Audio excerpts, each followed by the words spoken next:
May kilala ka bang dream stealer? Huwag na huwag kang sasama sa mga dream stealer Nako, ingat ka sa palagi mong nakakasama. kung gusto mong yumaman. Hindi ka paniniwalaan. Malakas kasi puwersa ng mga taong ganito lang mag-isip.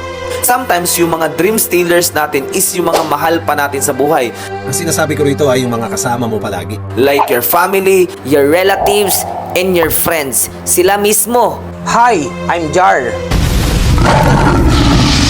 Dream stealer. Ito yung mga taong ayaw masapawan. Ito yung pag nagsimula kang mangarap, kontrabida sa buhay mo. Yung pag nagkwento ka ng goals and dreams mo, ay laging may negative comments. Kesa i-push ka, madalas nilang sabihin, ang taas naman ng pangarap mo. Imposible yan! Hindi mo kaya yan. Kesa i-support ka, pauulanan ka nila ng negativity. Pipigilan ka nilang mangarap hanggang sa mawalan ka ng gana. Napaka-judgmental din ng mga to at minsan ay manipulador.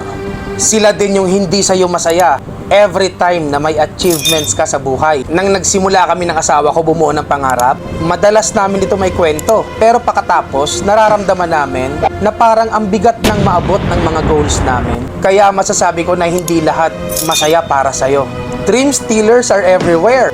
Here's the secret. Keep your goals confidential. Huwag mo ito ikwento sa iba kasi sobrang lakas ng negative energy nila. Kailangan mong umiwas sa mga tao na to. Lumayo ka sa mga taong mababa ang tingin sa'yo. Kailangan mo ring baguhin ang mindset mo.